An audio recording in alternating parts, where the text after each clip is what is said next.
할렐루야. 아멘. 네, 하나님의 은혜가 오늘도 우리 가운데 풍성하게 넘칠 줄로 믿습니다. 오늘은 포로된 인생과 하나님이라는 주제로 말씀을 같이 나누려고 합니다.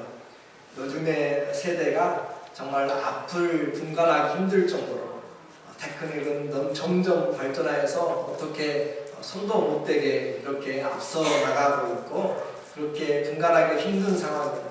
미국의 대통령 선거도 누가 될지 정말 앞을 보기 힘든 그런 상황이고, 또 한국을 중심으로 북한과 또 강대국들이 핵무기들을 중심으로 점점 더 신냉전 체제로 그렇게 탈바꿈을 하고 있는 세대입니다. 그리고 우리 주위에는 거의 모든 사람들을 수십 번이나 죽이고 남을 만한 그런 핵무기가 우리 머리 위에 지금 그렇게 산더미처럼 쌓여 있습니다. 그런 핵의 공포 속에서도 미국과 중국과 러시아, 일본, 북한 등을 비롯하여서 더 많은 핵탄두를 만들려고 그렇게 몸부림을 치고 있습니다. 그래서 1메가톤이라고 하는 그런 그 단위는 핵무기를 셀 수 있는 기본적인 단위인데, 그 1메가톤만 하나 떨어뜨리면 뉴욕이나 서울은 그냥 몇 초 안에 아예 사라져버리게 되는 그런 것입니다.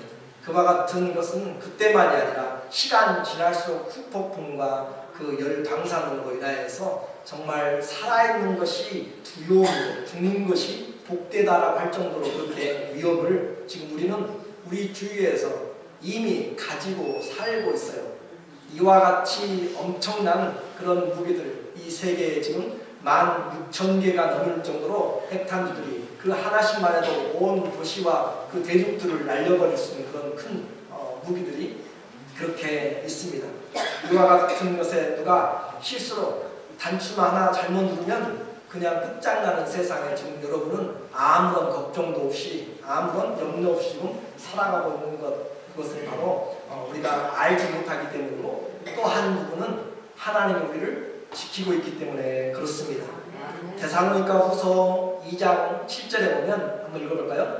불법의 비밀이 이미 활동하였으나 지금 막는 자가 있어 그중에서 옮길 때까지 불법이 지금 활동하고 있고, 너무 거세게 그렇게 핍박과 위험과 공포와 테러로 몰고 가도 지금 그 불법의 아들 적그리스도가 나타나는 것을 지금 그 주님께서 막고 하나님의 때까지, 지금 하나님의 구원을 이루실 때까지 막고 계시는 그 하나님이 계시기 때문에, 그 하나님의 아들 예수님 계시기 때문에 우리가 지금 그나마 미치광이 같은 이 세상에서 미친 세상에서 조금이나마 하나님의 은혜 가운데 살고 있다는 것이죠. 이것이 여러분의 능력으로 살아가는 것입니까? 여러분의 어떤 지혜로 살아가는 것이 아니잖아요. 하나님께서 지금 불법의 활동들을 막고 있기 때문에 살아가고 있는 사실입니다. 또 이런 정치적인 것뿐만 아니라 군사적인 것뿐만 아니라 경제적으로도 정말 다운돼가고 있고, 또 교회적으로는 또 세상 종교는 하나를 만들기 위해서 세계 통합 종교를 지금 점점 만들어가고 있고, 그래서 이번에 교황과 또 러시아 정교회 수장이 1000년 만에 만나서 그렇게 모임을 갖고 있고, 우리에게 이제 이 세계는 단일 정부 체제나 또는 단일 종교로 그렇게 만들어져 가게 됩니다. 저는 여러분에게 두려움을 주려고 하는 것이 아니라 우리가 살아가고 있는 것을 보면서 정말 우리가 무엇을 봐야 되는지, 거기에 이제 또 같이 종교계도 들떠서 이단 사이비들의 그런 난립으로 인하여서 정말 하나님을 올바로 보지 못하고 과거 있었던 단위 성교나 잘못된 그런 종말론의 신앙으로 올바로 오늘의 삶을 저버리고 보지 못하도록 가출하고 한쪽으로 몰아가도록 그리스도가 여기 있다 저기 있다 내가 하나님을 만났다고 그렇게 속여가는 미혹된 세상에 우리가 지금 살고 있다라고 하는 것입니다. 오늘 이런 모든 상황에서 사단은 어떤 사람을 찾는가? 하나님의 진리의 말씀을 의심하는 자들, 그리고 하나님의 말씀을 주어도 진리의 말씀인지를 분간하지 못한 자들을 여지없이 잡아챕니다. 그러니까 여러분에게 들려지는 진리의 말씀이 예수 그리스도가 진리고 또 성령님이 진리시며 또 그분의 말씀이 진리십니다. 그 말씀을 여러분이 분명하게 배우고 그것을 여러분이 깨닫지 못할 때는 그것은 사단의 그런 귀에 넘어가도 그렇게 되어 있는 것입니다. 데살로니가 후서 2장 9절부터 10절 11절 보죠. 악한 자의 임함은 사단의 역사를 따라 모든 능력과 표적과 거짓 기적과 불의의 모든 속임수로 멸망하는 자들에게 임하니 이는 저희가 진리의 사랑을 받지 아니하여 구원함을 얻지 못함이라. 악한 자가 임하게 되는데 사단의 역사를 따라서 모든 능력과 표적과 거짓 기적을 행합니다. 그리고 때가 되면 더 큰 기적을 행해서 하늘에서 여러분 앞에서 불을 내리는 그런 기적도 행할 것입니다. 그러면 진리의 말씀인 자들은 저기가 진짜 신이다, 저 사람이 메신저다 라고 그렇게 생각하면서 쫓아갈 수밖에 없어요. 왜요? 진리의 사랑을 받지 않았기 때문에. 진리신 말씀을 내가 들은 적도 먹은 적도 내 안에 간직한 것도 없기 때문에 보이는 기사와 표적과 이적들을 쫓아서 따라갈 수밖에 없습니다. 물론 교회 안에서도 기적이 있고 다 있어요. 그러나 우리는 올바로 분별을 해야 됩니다. 그래서 11절에 이러므로 하나님이 유혹을 저희 가운데 역사하게 하사 거짓 것을 믿게 하시면 진리를 믿지 않고 불의를 좋아하는 모든 자들로 심판을 받게 하려 하십니다. 하나님의 말씀이 여러분에게 들어오지 않고 하나님의 진리의 말씀을 주어도 그걸 가치를 모르는 자들에게는 유혹을 역사하게 하사 그들이 그곳에 빠지도록 하나님이 그냥 유기시켜버린다. 하나님 그대로 놔둬버린다 이 말이에요. 그러니까 여러분에게 기회가 있을 때 믿음을 사십시오. 기회가 있을 때 말씀을 여러분의 믿음으로 확인을 하십시오. 그래야 해서 어떤 환경이 되든지 이 진리의 말씀을 여러분이 벗어나지 않고 마지막 때는 바다를 건너서 이 바다에서 저 바다로 말씀을 찾는 기갈이 일어나게 됩니다. 그러므로 여러분이 그 말씀을 분명히 알아야 되는데 오늘 이와 같은 인생의 위기의 때를 살고 있습니다. 그래서 이런 위기의 때 어떻게 우리가 올바로 서야 될 것인가? 우리만 위기에 있는 줄 알았더니 또 한 사람이 지금 위기에 있어요. 그 위기에 살아있는 이 에스겔이라고 하는 사람을 통하여서 오늘 우리를 다시 한번 보고 하나님의 계획을 우리 같이 찾아보기를 주의 이름으로 축원합니다. 아멘. 위기의 인생 여러분도 다 위기 가운데 있죠. 집을 옮겨야 될지 말아야 될지, 이사를 가야 될지 말아야 될지, 내가 이것을 해야 될지 말아야 될지, 이 사람을 만나야 될지 말아야 될지, 또 어떤 사업을 열어야 될지 말아야 될지 정말 위기 가운데 있습니다. 이 병이 나을 것인지 말 것인지 그런 인생의 모습 가운데 인생에서 가장 힘든 그런 시대를 살아가고 또 힘든 그런 모습이라고 한다면 그런 것도 있지만은 일단 그것은 개인적인 것이죠.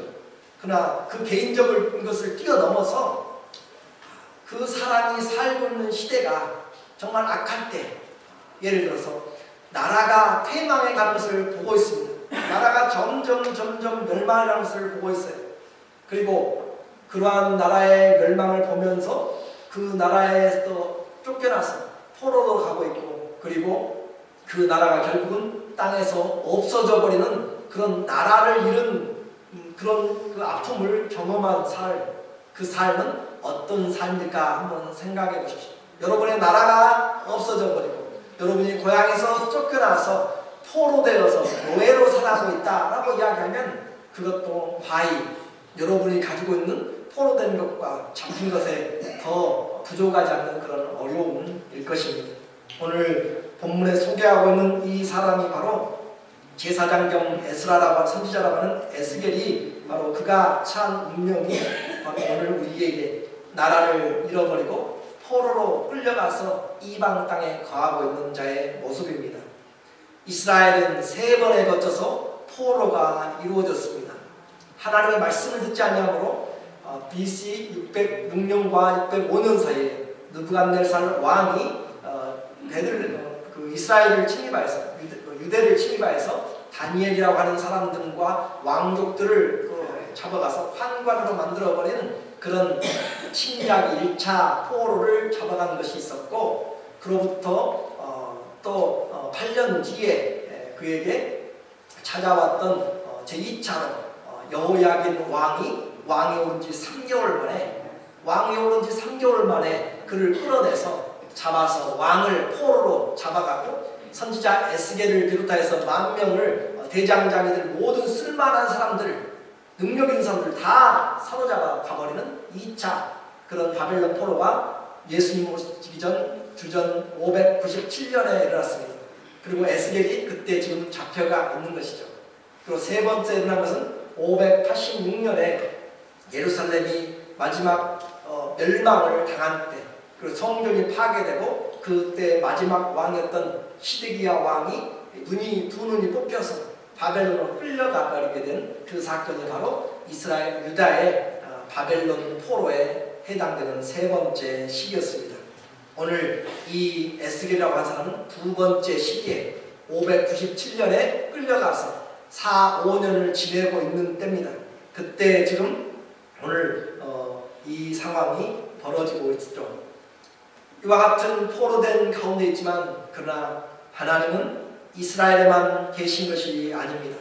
그 하나님은 그의 백성들이 끌려간 바벨론 오지에도 계셨고 여전히 나라를 잃어버렸다고 해서 그의 백성을 잃어버리고 그의 성전이 무너졌다고 해서 하나님이 연약해진 것이 아니라 그분은 여전히 만왕의 왕으로 열국을 통치하는 주권자로 여전히 계십니다.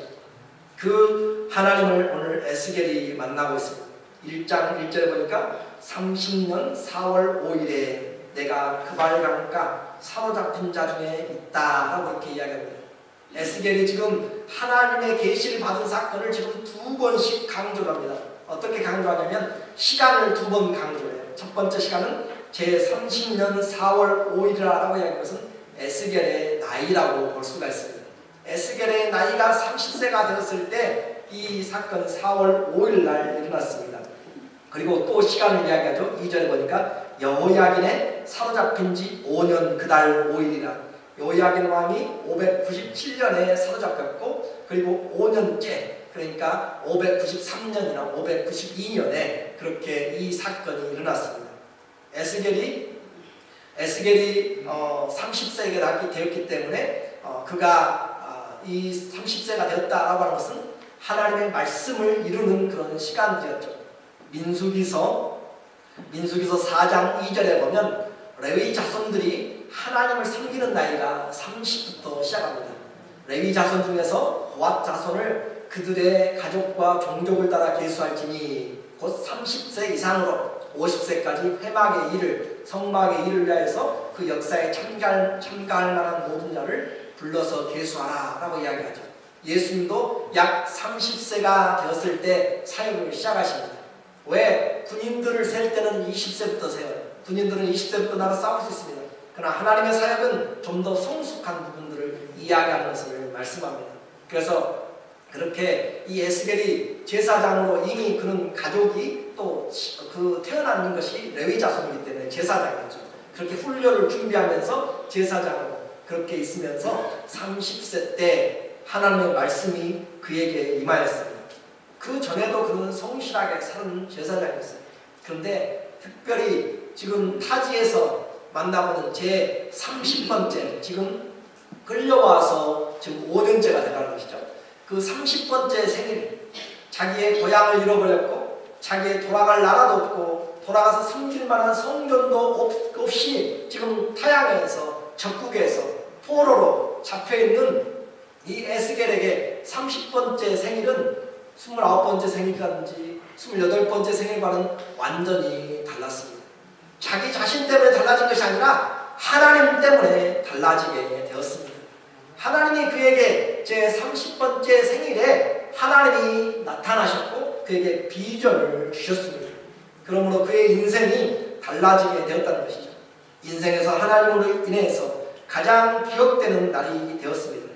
3절에 보니까 갈대아 땅 그발 강가에서 여호와의 말씀이 부시의 아들 제사장 나 에스겔에게 특별히 임하고 여호와의 권능이 내게 임하니라 라고 이렇게 말했습니다. 에스겔이 두 번씩 강조한다고 했죠. 그 시간을 강조했습니다. 그가 30세인데 여호야긴이 잡혀간 지 5년 때 또 장소를 이야기합니다. 1절에 보니까 내가 그발 강가에 사로잡혔다. 그발 강가 유프라테스 강 지류에 있어서 그 강에서 치수 사업을 아주 대문화 사업을 이루고 가고 있는 그곳이 바로 이 그발 강입니다. 그래서 그 그발 강에 그것을 또 3절에서 강조하고 있죠. 유대 땅 그발 강가에서 여호와의 말씀이. 장소를 2번 그렇게 강조하고 또 사건을 2번 강조합니다. 1절에 사로잡힌 자 중에 있더니 하늘이 열리며 하나님의 이상이 내게 보이더라 라고 이렇게 이야기하고 있고, 3절에도 나 여호와의 말씀이 부시의 아들 제사장 나 에스겔에게 특별히 임하고 여호와의 말씀 권능이 내 위에 임하니라. 왜 그랬을까요? 왜 이렇게 2번씩 시간과 장소와 사건들을 써가면서 정확하게 날짜까지 써가면서 기록할까요? 이 사건은 역사적인 사건이고 이것은 분명히 일어난 사건이기 때문에 그렇습니다. 이와 같은 그 시간에 하나님께서 그에게 찾아오신 것이죠. 아무런 소망이 없는 포로입니다. 끌려가서 나라도 모든 것도 다 잊어버리는 그런 포로된 삶에 하나님은 그 소망 없는 사람들 가운데서 하나님의 시간을 가지고 있습니다. 하나님의 시간을 계수하시고 하나님의 일을 해 나가십니다.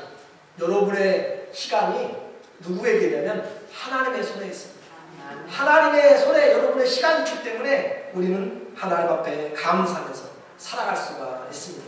시편 31편 12절입니다.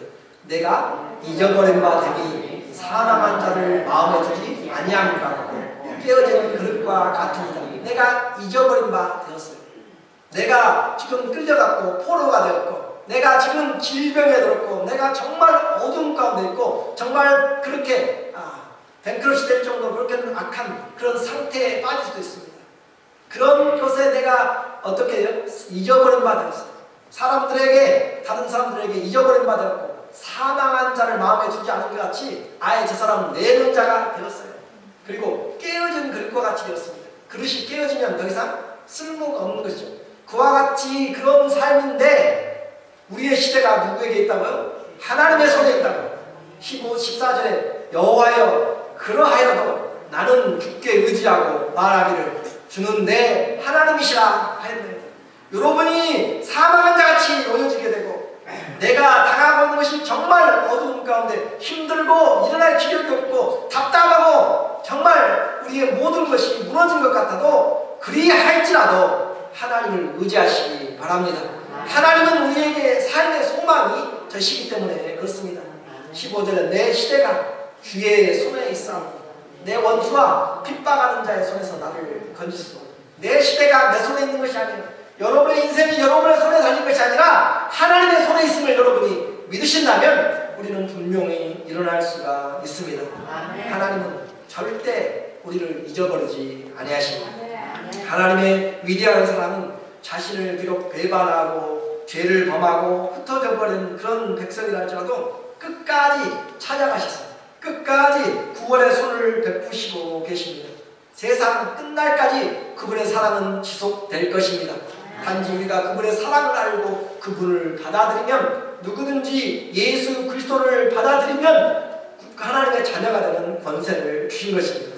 그럼으로써 주님께서 이런 뜨거운 하나님의 사랑으로 우리 가운데 택한 자들 향하여서 구원을 이루어 내시고 그 구원을 위하여서 우리 주 예수님이 오신 것입니다.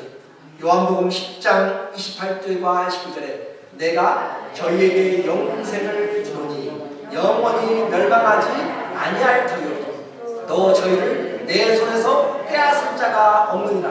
저희를 내게 주신 내 아버지는 누구보다 어떻게 커요? 만유보다 크심에 아무도 아버지 손에서 빼앗을 수가 없느니라.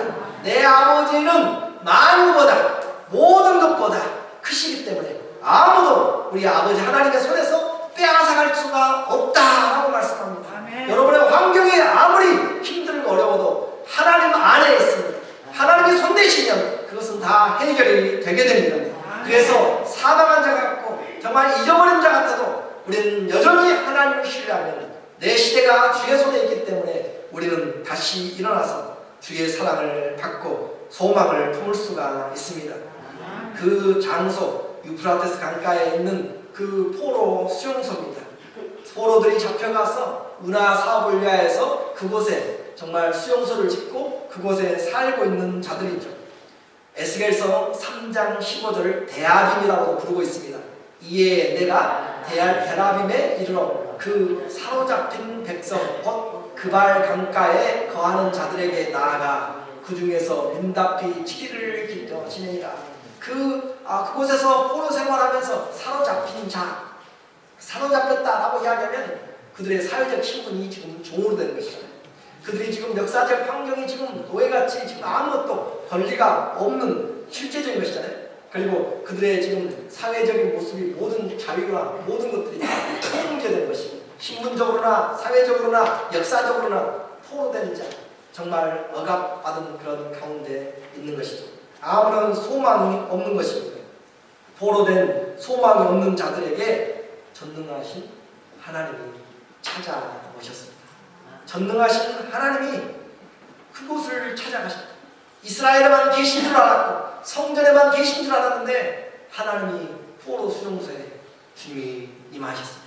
그리고 그들에게 에스겔을 통하여서 말씀하시기 시작합니다. 하나님은 우주적인 주권을 가지고 계십니다.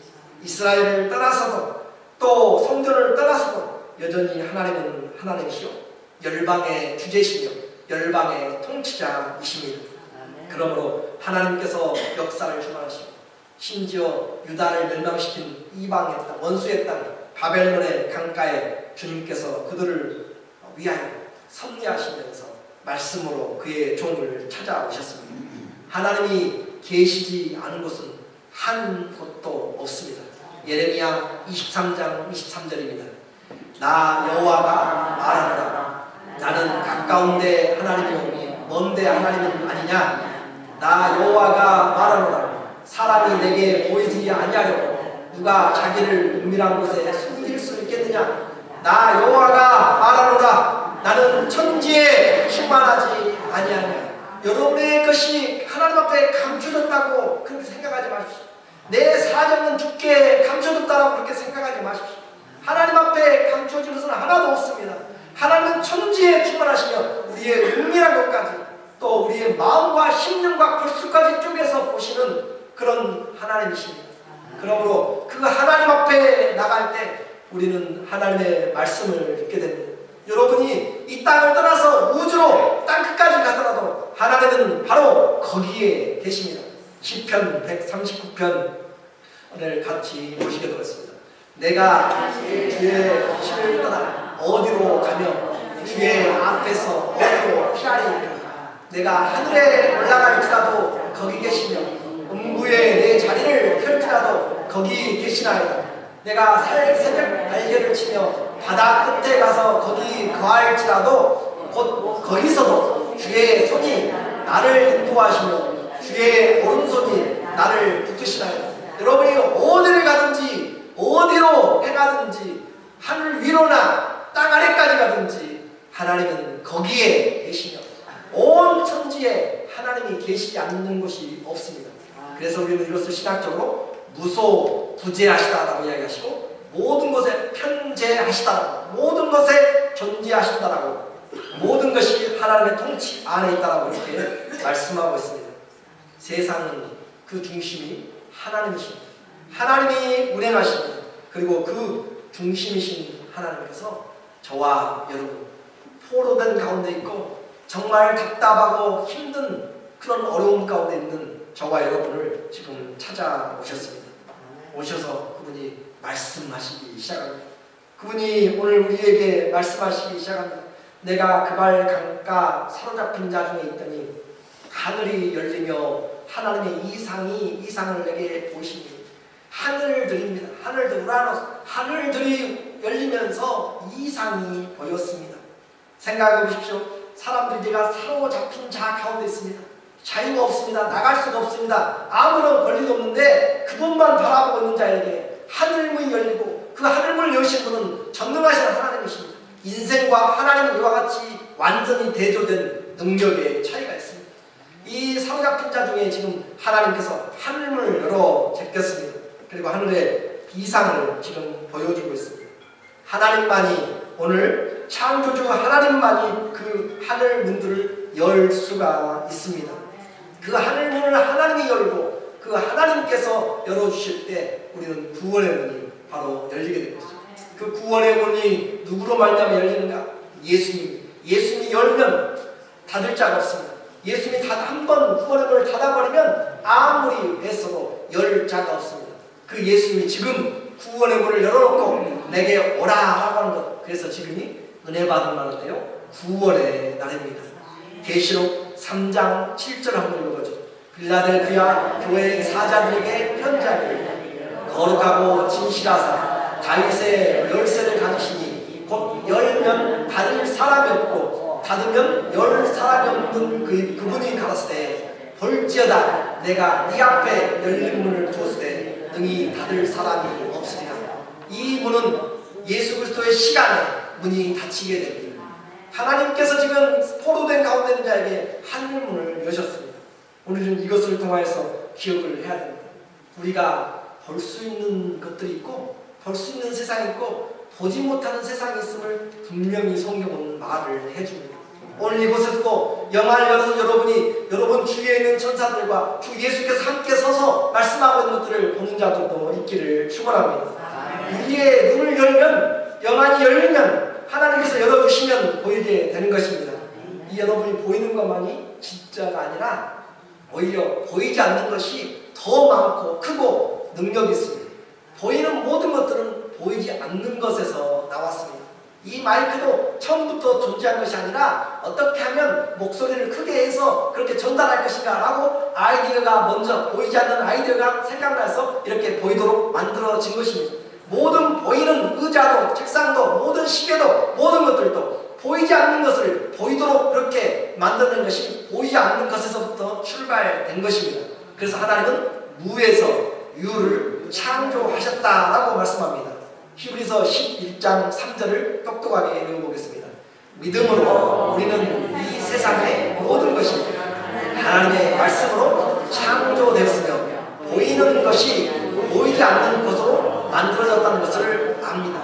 여러분이 보이는 이것은 한정되어 있습니다. 그래요? 나는 여러분을 지금 이렇게 보지만 내 뒤에는 지금 무슨 일이 있는지 어떤 사건이 있는지 알 수가 없습니다. 보이는 것으로 존재하는 것이 아니라 보이지 않는 것들이 우리의 한계를 뛰어넘는 것들이 더 많고 그리고 하나님이 하늘 문을 여시니까 보이게 되는 것입니다. 그냥 하나님께서 이렇게 쪼개버리는 것이 아니라 하나님께서 영안을 열어서 그것을 열어 보여주시는 것입니다. 그렇게 해서 하나님께서 이 이상을 보여주셨습니다. 하나님의 계시한 수단이 바로 이상이죠. 오늘 우리는 땅에 살면서 하나님의 비전을 보는 사람이고 땅에 살면서 육신의 눈으로만 보고 살고 그렇게 소경이 된 사람들이 있습니다. 그에게 오늘 말씀이 임하였습니다. 에스겔에게 지금 특별히 임하였다고 3절에 그는 강조합니다. 그 갈대아 땅 그발 강가에서 여호와의 말씀이 부시 아들 제사장 나 에스겔에게 특별히 임하고 여호와의 권능이 내게 임하니라. 여호와의 권능이 그 위에 있었습니다. 포로된 가운데 이방 땅에서도 하나님의 영광은 여전히 변할 수가 없습니다. 강하고 특별하게 임하였습니다. 왜요? 그 사역이 중요하기 때문에 그렇습니다. 그들에게 포로된 가운데 있는 자들에게 하나님의 능력이 필요하기 때문에 그렇습니다. 하나님은 악의 권세가 강할수록 하나님의 성령의 역사도 강하게 나타나게 됩니다. 마지막 때 사단이 우는 사자처럼 여러분을 삼키려고 찾고 다닐 때도 하나님께서 성령의 충만함으로 여러분을 세우시고 마지막 때 하나님의 전신갑주로 여러분을 입혀서 준비를 시키십니다. 에베소서 6장 10절입니다. 정말로 너희가 주 안에서와 그 힘의 능력으로 강건하여지고 마귀의 괴계를 대적하기 위하여 하나님의 전신갑주를 입으라. 우리의 씨름은 혈과 육에 단 것이 아니요 정사와 권세와 이 어둠의 세상 주관자들과 하늘에 있는 악의 영들에게 대하느니. 우리에게 하나님이 이 영적인 싸움, 보이지 않는 자들의 싸움입니다. 왜 그렇게 싸우고 왜 그렇게 그래요? 내 뒤에서 조종하는 그런 악령에 의해서, 귀신에 의해서, 사단에 의해서 그렇게 화가 나고 사람을 죽이고. 가인이 왜 자기 동생을 죽였어요? 가인이 악한 자에게 속하여 동생을 죽였다니. 악한 자에게 속하여서 죽이게 되었어요.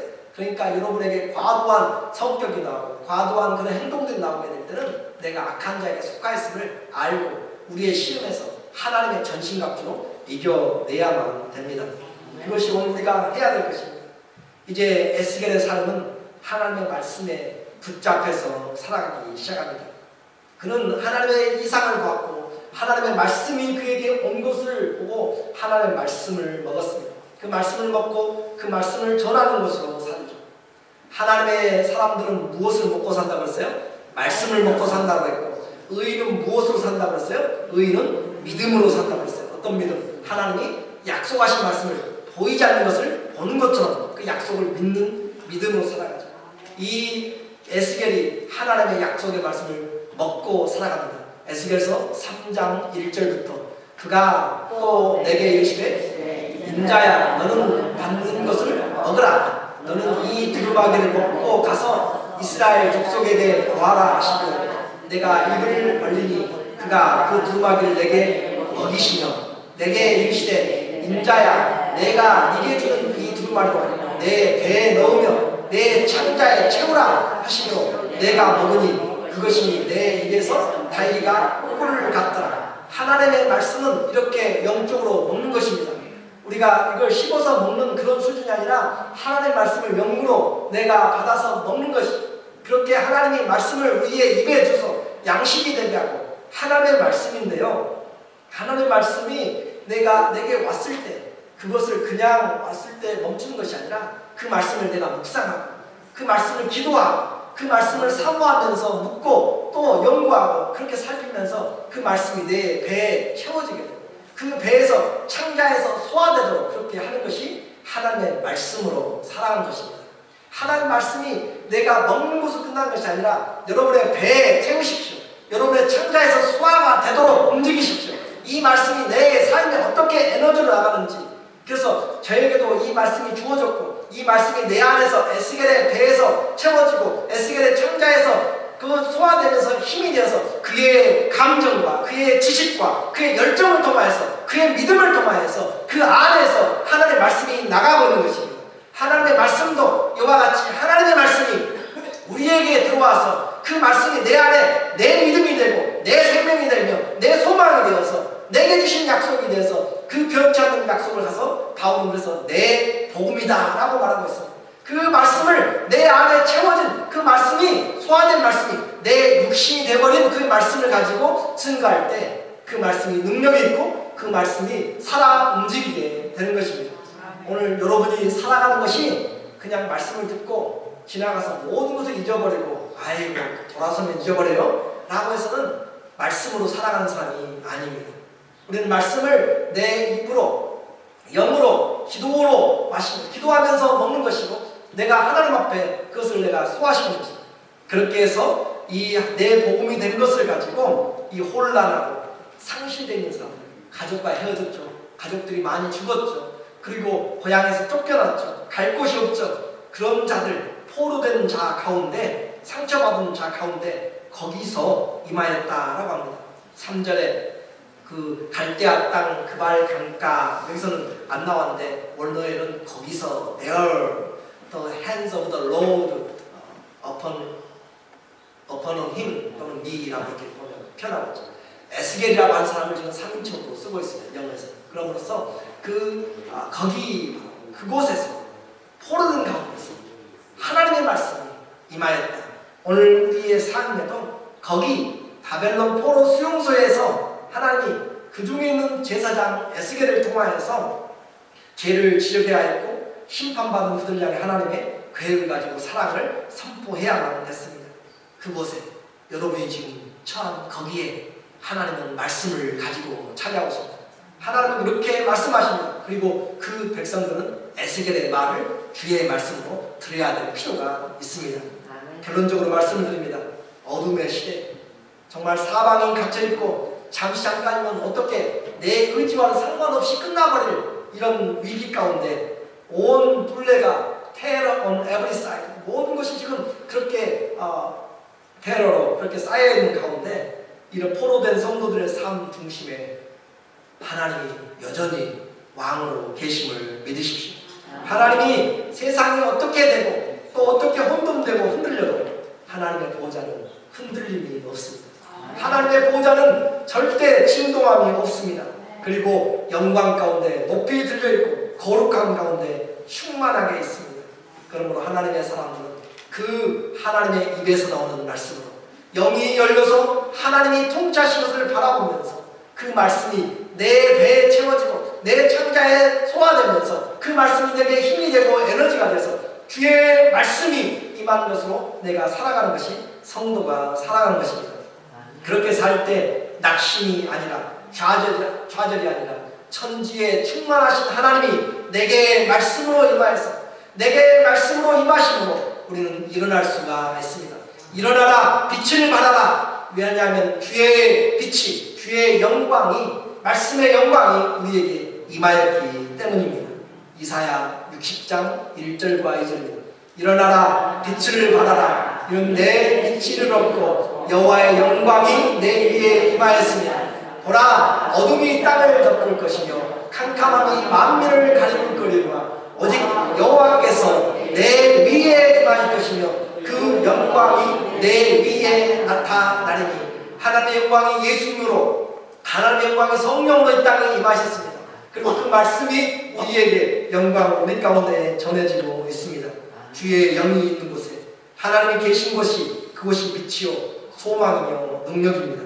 오늘도 하나님은 이렇게 주님을 전심으로 찾는 자에게 포로되고 깨진 그릇 같고 사망한 자가 있는 것 같고 잊어버린 바 된 것 같지만 나는 여전히 주님을 의뢰하고 주님을 찾기 위해서 아픈 몸을 이끌고 나왔고 상황이 안 좋아도 주 앞에 예배하러 나와서 하나님을 찾는 자를 향하여 하나님은 전심으로 능력 베푸시기를 이 시간도 원하십니다. 역대하 16장 9절 시작. 여호와의 눈은 온 땅을 두루 감찰하사 전심으로 자기에게 향하는 자를 위하여 능력 베푸시기를 원하십니다. 하나님께서 주시는 말씀이 여러분의 배에 채워지고 여러분의 에너지가 되고 여러분의 능력이 되고 여러분의 인격이 되고 여러분의 은사가 되어서 그 말씀이 가는 곳으로 살아가시기를 축원합니다. 한마디로 하나님의 백성은 이 에스겔이 전하고 있는 말씀을 통하여서 마른 뼈 같고 다 흩어져 버리고 깨어져 버리고 골짜기에 흩어진 그런 자들에게 말씀을 대언하시고 하나님의 말씀을 대언하며 마른 뼈들이 붙고 마른 뼈들이 살까지 입혀지고 마른 뼈들이 성령을 대언하며 그들이 일어나서 지극히 큰 군대가 되었습니다. 다 죽어버린, 다 메말라버린 그런 강바다에게 하나님의 보좌로부터 생수의 강이 흘러가서 닿는 곳곳마다 강이 살아나고 물고기가 살아나고 솟아있게 되는 것을 보게 됩니다. 그것이 에스겔이 가져온 메시지입니다. 오늘 하나님의 말씀이 우리 안에서부터 생명의 말씀이 되고 진리의 말씀이 돼서 흘러갈 때 우리의 영혼이 살게 되고 또 그 말씀을 듣는 영혼들이 그 사망의 자리에서 일어나 빛을 발하게 되는 하나님의 소망이 주의 말씀 가운데서 여러분에게 부활의 생명으로 나타나시기를 예수님의 이름으로 축원합니다. 기도하겠습니다.